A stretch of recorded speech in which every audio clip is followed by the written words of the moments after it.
مولاي صل وسلم دائما أبدا على حبيبك خير الخلق كلهم مولاي. الحمد لله رب العالمين والعاقبة للمتقين والصلاة والسلام على سيد المرسلين أما بعد. قال الله تبارك وتعالى في كلامه المجيد: اعوذ باللہ من الشیطان الرجیم بسم اللہ الرحمن الرحیم. لقد نصرکم اللہ فی مواطن کثیرۃ ویوم حنین اذ جاءتکم کثرتکم فلم تغن عنکم شیئا وضاقت علیکم الارض بما رحبت ثم ولیتم مدبرین. وقال النبی صلی اللہ علیہ وسلم: المؤمن القوی خیر واحب الی اللہ من المؤمن الضعیف، او کما قال علیہ الصلاۃ والسلام. محترم بزرگوں، عزیز ساتھیوں، گزشتہ ہفتے آپ حضرات کے سامنے چلتے چلتے بات آئی تھی کہ ہم کو اور آپ کو اپنی صحت اور اپنی طاقت کا خیال رکھنا چاہیے. زندگی اللہ تبارک و تعالیٰ کی نعمت ہے اور صحت اور تندرستی بھی اللہ تبارک و تعالیٰ کی بڑی نعمت ہے. حدیث کے اندر آتا ہے کہ دو چیزیں ایسی ہیں جو انسان کو خداوندی عطیہ گاڈ گفٹ کے طور پر ملی ہیں، لیکن عام طور پر لوگ ان دونوں چیزوں میں غافل ہوتے ہیں، دھوکے میں پڑے رہتے ہیں. ان میں پہلی چیز صحت کا زمانہ ہے اور دوسری چیز فراغت کا زمانہ ہے. کہ صحت کا زمانہ ہوتا ہے تو عام طور پر لوگ طاعات اور عبادات کی طرف نہیں آتے ہیں، بلکہ یہ سمجھتے ہیں کہ ارے ابھی بہت وقت ہے، جب بوڑھے ہو جائیں گے تو مسجد پکڑ لیں گے.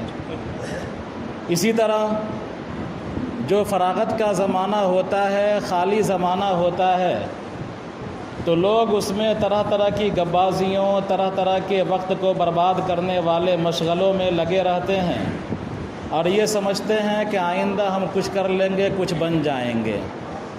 تو یہ دو نعمتیں ایسی ہیں اللہ تبارک و تعالیٰ کی، جو اللہ تعالیٰ کی طرف سے عظیم نعمت ہے، لیکن ان دونوں نعمتوں کے تعلق سے عام طور پر لوگ غفلت میں مبتلا ہیں، غافل ہیں. میں نے ایک آیت پڑھی ہے اور ایک حدیث کا ٹکڑا پڑھا ہے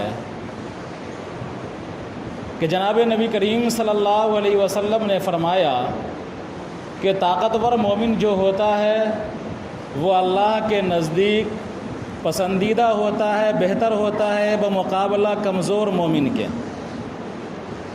اس لیے کہ اگر انسان کے اندر طاقت ہے، اندرونی طاقت ہے یعنی ایمانی طاقت ہے، اور بیرونی طاقت ہے یعنی ظاہری طاقت ہے، تو شریعت کا ایک بڑا حکم آتا ہے امر بالمعروف اور نہی عن المنکر کا، کہ اگر تم کسی برائی کو دیکھو تو اپنے طاقت کے بلبوتے پر اس کو روک دو. اگر یہ نہ کر سکتے ہو تو زبان سے روک دو، اور اگر یہ بھی نہیں کر سکتے ہو تو دل میں برا مانو. یہ ایمان کا ادنا درجہ ہے. تو ایمان کا اعلیٰ درجہ یہ ہوا کہ اگر ہمارے پاس طاقت ہے تو طاقت کے بلبوتے ہم کسی کو کسی برائی سے روک دیں. یہ ایمان کا اعلیٰ درجہ ہے.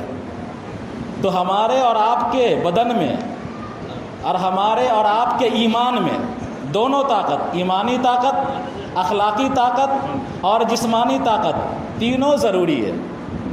ایمانی طاقت بھی ہونا چاہیے کہ ہم کو وہ چیز بری لگے ایز اے شریعت، ایز اے دین. اخلاقی طاقت بھی ہونا چاہیے ہمارے اندر، اور ہمارے اندر جسمانی طاقت بھی ہونا چاہیے. جناب نبی کریم صلی اللہ علیہ وسلم کی سیرت کا مطالعہ کرنے سے اور پڑھنے سے یہ پتہ چلتا ہے کہ آپ صلی اللہ علیہ وسلم روئے زمین کے سب سے طاقتور اور سب سے بہادر انسان تھے. آپ جتنا بہادر دنیا میں نہ ہوا اور نہ دنیا میں کبھی ہوگا. آپ جتنا طاقتور دنیا میں کوئی بشر نہ آیا اور نہ قیامت تک کوئی آئے گا۔ آپ صلی اللہ علیہ وسلم کے بارے میں محدثین، مفسرین، مورخین اور جو سوانح نگار، سیرت نگار لکھتے ہیں کہ آپ اتنے جری اور اتنے بہادر تھے کہ مدینہ میں جب مسلمان ہجرت کر کے گئے تو میں بتایا تھا، یاد ہوگا، کہ شروع میں ہر وقت خطرہ لگا رہتا تھا کہ پتہ نہیں کب ہم پر حملہ ہو جائے۔ ایک مرتبہ مدینہ میں مسلمانوں کا شروعاتی دور ہے، رات کا وقت ہے، ایک خوفناک آواز آئی، تمام مسلمان کے کان کھڑے ہو گئے، چونک گئے، کیا ماجرا ہوا؟ خطرہ ہر وقت لگا ہوا ہے کہ دشمنان دین ہم پر حملہ کر دیں گے، لہذا سب کا چونکنا، سب کا بیدار ہو جانا اور سب کا تعجب میں پڑ جانا، حیرت میں پڑ جانا، یہ کوئی تعجب کی بات نہیں تھی، یہ فطری امر تھا۔ تمام صحابہ پریشان اور اس آواز کی طرف لوگ نکلنے لگے جدھر سے آئی تھی، پتہ چلا کہ اس سمت سے آئی ہے، اس سمت کی طرف لوگ نکلے۔ بیان کرتے ہیں، سوانح نگار بیان کرتے ہیں، سیرت نگار بیان کرتے ہیں کہ ابھی لوگ نکل بھی نہیں پائے تھے صحیح سے کہ جناب نبی کریم صلی اللہ علیہ وسلم جدھر سے آواز آئی تھی ادھر سے تیز رفتار گھوڑے پر سوار ہو کر کے لوٹ کے آ رہے ہیں اور لوگوں کو دیکھ رہے ہیں کہ لوگ اب ادھر جانا چاہتے ہیں۔ تو آپ صلی اللہ علیہ وسلم نے کہا کہ گھبراؤ نہیں، لوٹ جاؤ، خطرے کی کوئی بات نہیں۔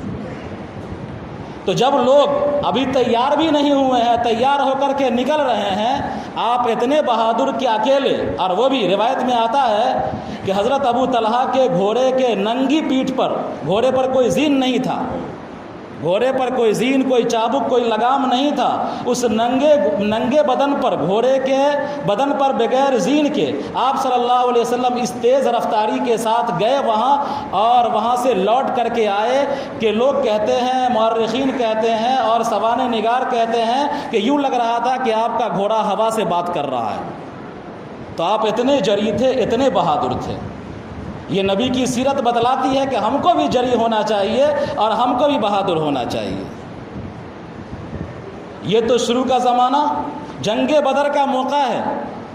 صحابی بیان کرتے ہیں، عام طور پر جو دنیا کی جنگیں ہوتی ہیں، کمانڈر ان چیف ایک ایسی روم میں بیٹھا رہتا ہے یا محفوظ جگہ پر بیٹھا رہتا ہے اور وہاں سے اپنے فوجیوں کو وہ حکم دیتا ہے کہ ادھر جاؤ، دائیں بائیں، اتر دکن کا اشارہ کرتا رہتا ہے۔ لیکن جناب نبی کریم صلی اللہ علیہ وسلم کے بارے میں آتا ہے کہ جب بھی کسی جنگ میں ہم کو اگر نبی کریم صلی اللہ علیہ وسلم کو تلاش کرنا ہوتا تھا تو میدان جنگ کا ہم جائزہ لیتے تھے، اور جائزہ لینے کے بعد جہاں دیکھتے کہ وہاں پر گھمسان کا رن چل رہا ہے اور جہاں پر سخت جنگ ہو رہی ہے، نبی کریم صلی اللہ علیہ وسلم کو ہم وہیں پر پاتے تھے۔ تو دنیا کے تمام کمانڈر پیچھے رہتے ہیں اور نبی کریم صلی اللہ علیہ وسلم عین جنگوں میں گھمسان کی جگہ پر، جہاں خطرناک جگہ ہوتی ہے، نبی کریم صلی اللہ علیہ وسلم وہاں پر ہوتے تھے۔ آپ صلی اللہ علیہ وسلم آئیے جنگ احد میں، کہ جنگ احد کے اندر شروع میں مسلمانوں کو فتح ملی، اس کے بعد پھر کافر غالب آ گئے۔ جب مسلمان مال غنیمت لوٹنے میں مشغول ہو گئے تو کفار غالب آ گئے۔ اس کے نتیجے میں کئی مسلمان شہید ہو گئے، مسلمان زخمی ہوئے، جناب نبی کریم صلی اللہ علیہ وسلم بھی زخمی ہوئے۔ لیکن اللہ تبارک و تعالیٰ نے پھر دوبارہ کفار کے دلوں کے اندر رعب ڈال دیا۔ مسلمان جب اکٹھا ہو گئے اور پلٹنے لگے تو کفار اب بھاگنے لگے۔ جب بھاگ گئے کفار تو آپ صلی اللہ علیہ وسلم نے آرام نہیں فرمایا، حالانکہ آپ زخمی تھے۔ صحابہ کرام میں کئی صحابہ زخمی تھے، میدان جنگ کا نقشہ پلٹ چکا تھا، کفار بھاگ چکے تھے، آرام کا موقع تھا، لیکن آپ صلی اللہ علیہ وسلم نے کچھ بھی آرام اور سستی نہ دکھائی۔ آپ نے حکم دیا کہ چلو جو لوگ ہمارے ساتھ جنگ میں شریک ہیں ان کافروں کا پیچھا کیا جائے، اور آپ صلی اللہ علیہ وسلم اور صحابہ کرام کی جماعت ان کفاروں کے پیچھے ہو گئی اور کفار دم دبا کر کے بھاگ گئے، ہمراہ الاسد تک آپ نے پیچھا کیا۔ عام طور پر جنگ میں اگر کوئی خوفناک منظر ہوتا ہے اور عام طور پر جنگ میں حالات جب موافق نہیں ہوتے ہیں تو انسان بزدلی دکھلا دیتا ہے اور بزدل ہو کر بیٹھ جاتا ہے یا آرام کرنے لگتا ہے، لیکن آپ صلی اللہ علیہ وسلم نے تمام تر ناموافق حالات کے باوجود بھی بہادری کا مظاہرہ کیا اور ان کفاروں کا پیچھا کیا جو لڑنے کے لیے آئے تھے۔ آپ صلی اللہ علیہ وسلم کتنے نشانے باز تھے، اس کا ذکر سیرت کی کتابوں میں ملتا ہے کہ جنگ بدر میں ابی بن خلف قیدی بنایا گیا تھا، اور پھر اس کے بعد جب صحابہ کرام نے کفار کو چھوڑا، آزاد کیا، تو اس کو بھی آزاد کر دیا گیا، لیکن وہ بجائے اسلام کے قریب ہونے کے اور دشمن ہو گیا۔ اس نے ایک گھوڑا خریدا اور وہ کہا کرتا تھا کہ میرے پاس ایک گھوڑا ہے جس کا نام عوض ہے، اور اس گھوڑے کو میں 3 سا کھانا کھلاتا ہوں، 8-9 کلو دانہ کھلاتا ہوں، اور میں دانہ اس لیے کھلاتا ہوں کہ اس کو فربا کروں اور اس پر سوار ہو کر کے نعوذ باللہ میں مسلمانوں کے نبی محمد صلی اللہ علیہ وسلم کو قتل کروں گا۔ آپ صلی اللہ علیہ وسلم کو برابر یہ پیغام بھجواتا تھا، کبھی منہ زبانی بھی کہتا تھا۔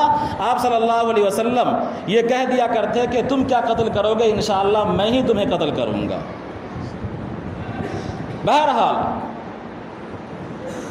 جنگ احد کے بعد جب لوگ آرام کر رہے تھے، کچھ آپ صلی اللہ علیہ وسلم ایک عافیت کی جگہ پر کچھ دیر کے لیے ٹھہرے ہوئے تھے۔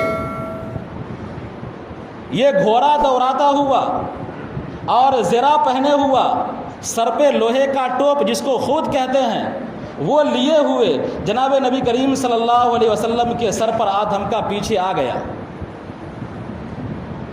آپ صلی اللہ علیہ وسلم نے دیکھ لیا کہ یہ شخص آ رہا ہے، آپ ہوشیار ہو گئے، صحابہ کرام گھبرائے کہ یہ آ رہا ہے، اس کا ارادہ ٹھیک نہیں لگتا ہے کہ ہمارے نبی پر حملہ کرے گا، ہم آگے بڑھ کر اس کا کام تمام کر دیتے ہیں۔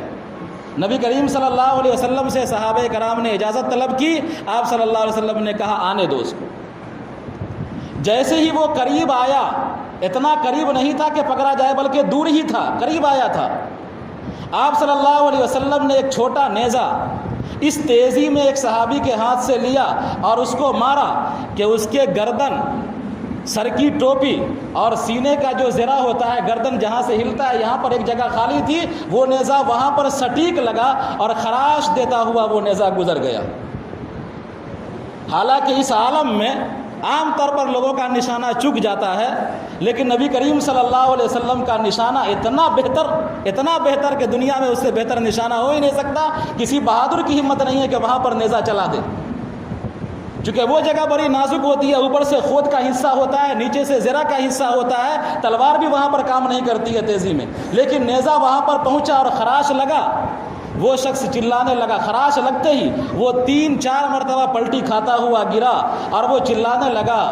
مورخین بیان کرتے ہیں کہ اس کی آواز اتنی شدید تھی کہ لوگوں کو اس کی آواز سے وحشت ہونے لگی۔ لوگ قریب آئے اور دیکھا کہ نیزے کا نشان لگا ہوا ہے، خراش لگا ہوا ہے، تو ابی بن خلف سے کہا کہ ارے معمولی نشان ہے، معمولی سا زخم ہے، ٹھیک ہو جائے گا، کیوں اتنا روتے ہو، کیوں اتنا چلاتے ہو؟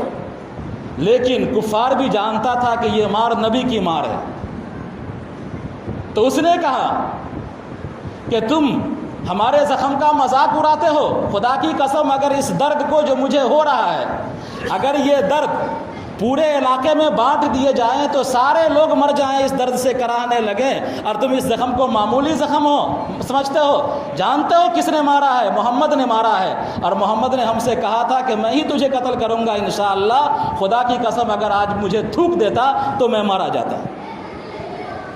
بہرحال تو آپ صلی اللہ علیہ وسلم کا نشانہ کتنا تیز تھا۔ اللہ تبارک و تعالیٰ نے غزوہ حنین کا تذکرہ کیا ہے، میں نے آیت پڑھی ہے، لقد نصرکم اللہ فی مواطن کثیرۃ ویوم حنین اذ جاءتکم کثرتکم فلم تغن عنکم شیئا وضاقت علیکم الارض بما رحبت ثم ولیتم مدبرین ثم انزل اللہ سکینتہ علی رسولہ وعلی المؤمنین وانزل جنودا لم تروها وعذب الذین کفروا۔ یہ جنگ حنین یہ پیش آیا ہے 8 ہجری کے بعد، 8 ہجری میں سمجھیے مکہ فتح ہو گیا۔ مکہ فتح ہونے کے بعد لوگ فوج در فوج اسلام میں داخل ہونے لگے، اور عام طور پر جنرل لوگوں کو اسلام کی حقانیت کا یقین ہو گیا، اس لیے کہ کفار کا عقیدہ تھا کہ کوئی باطل طاقت مکہ پر قابض نہیں ہو سکتی، خانہ خدا پر قابض نہیں ہو سکتی۔ لیکن مسلمان فاتحانہ داخل ہو گئے ہیں، جنرل لوگوں کو یقین ہو گیا کہ یہ دین برحق ہے، تمام قبیلے سرنڈر کرنے لگے، اسلام لانے لگے۔ اللہ تبارک و تعالیٰ نے نقشہ کھینچا ہے وَرَأَيْتَ النَّاسَ يَدْخُلُونَ فِي دِينِ اللَّهِ أَفْوَاجًا، کہ آپ دیکھیں گے کہ لوگ فوج در فوج، جماعت در جماعت اسلام میں داخل ہو رہے ہیں۔ اس موقع پر دو قبیلہ تھا، ثقیف اور حوازن۔ یہ مکہ سے طائف کے درمیان تھا، حوازن کا علاقہ، حنین کا علاقہ۔ یہ دونوں قبیلہ بڑا سخت جنگجو تھا اور تیر اندازی میں ماہر تھا۔ تمام قبیلے سرنڈر کر رہے ہیں، لیکن یہ دونوں قبیلہ جاہلیت کے غرور اور جاہلیت کی عصبیت کے اندر مبتلا ہو گیا، اور وہ للکارنے لگا مسلمانوں کو، جنگی تیاریاں شروع کرنے لگا۔ آپ صلی اللہ علیہ وسلم نے ایک صحابی کو خبر کے لیے بھیجا کہ جاؤ تحقیق کر کے آؤ کیا حال ہے ان لوگوں کا۔ وہ صحابی آئے اور تیاری کی رپورٹ بتلائی کہ ان لوگوں نے پوری تیاری کر رکھی ہے اور ہزاروں افراد کو ان لوگوں نے جمع کر رکھا ہے اور مدینہ پر حملے کا ارادہ رکھتے ہیں۔ آپ صلی اللہ علیہ وسلم نے تیاری کا حکم دیا، اور آپ کارواں لے کر کے، مسلمان فوجیوں کو لے کر کے 10,000 کی جمعیت پرانے صحابہ کی تھی، اور فتح مکہ کے موقع پر 2,000 صحابی جو نئے مسلم تھے وہ بھی شامل ہوئے۔ 12,000 کی جمعیت صحابہ کرام کی تھی۔ اتنی بڑی تعداد اب تک کسی جنگ میں نہیں تھی، اور یہ لوگ پہنچے حنین کے علاقے میں۔ کچھ صحابی کے دل میں یہ خیال آیا کہ بدر میں ہم 313 تھے تو میدان جیت گئے، ادھر ہمارے مقابلے میں 1000 تھے، احد کے اندر ہم میدان جیت گئے، ہم کم تھے، غزوہ خندق کے اندر ہم کم تھے، میدان مار لیے، میدان جیت گئے، آج تو ہماری تعداد بہت زیادہ ہے، 12,000 کی جمعیت ہمارے پاس ہے اور ہتھیار بھی پہلے سے اچھے ہیں۔ اللہ تبارک و تعالیٰ نے فرمایا لقد نصرکم اللہ فی مواطن کثیرۃ یوم حنین اذ جاءتکم کثرتکم فلم تغن عنکم شیئا، کہ جب تمہاری کثرت نے، تمہارے فوجیوں کی کثرت نے، تمہارے ہتھیاروں کی کثرت نے تم کو تعجب میں ڈال دیا اور عجب کے اندر مبتلا کر دیا۔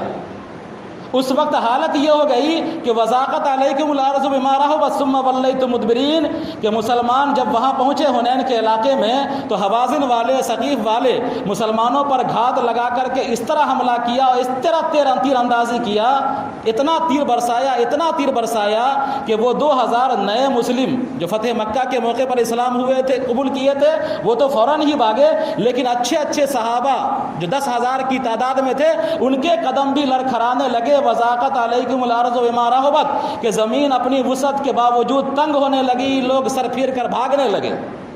لیکن اس موقع پر جناب نبی کریم صلی اللہ علیہ وسلم کے بارے میں آتا ہے کہ جدھر سے تیر زیادہ آ رہی تھی اور جدھر سے کفار کا زور تھا، جدھر سے تیر مے کی طرح، بارش کی طرح برس رہا تھا، نبی کریم صلی اللہ علیہ وسلم ایک خچر پر سوار ہو کر ادھر ایر لگا رہے ہیں، ادھر ہی جا رہے ہیں، اور آپ کی زبان مبارک سے یہ الفاظ نکل رہے ہیں انا النبی لا کذب انا ابن عبد المطلب، کہ میں نبی ہوں، میں جھوٹ نہیں بولتا، میں سچا نبی ہوں، میں حقیقی نبی ہوں، اور میں عبد المطلب کا بیٹا ہوں۔ عام طور پر یہ رجزیہ ہے کہ جنگ کے موقع پر کچھ الفاظ لوگ بولتے ہیں تاکہ بدن کے اندر طاقت آئے، بہادری آئے، بہادری کا مظاہرہ ہو۔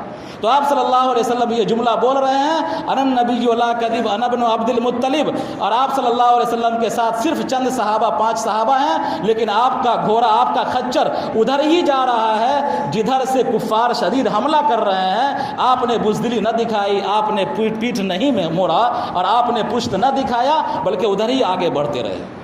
یہ آپ صلی اللہ علیہ وسلم کی بہادری کے کچھ واقعات ہیں۔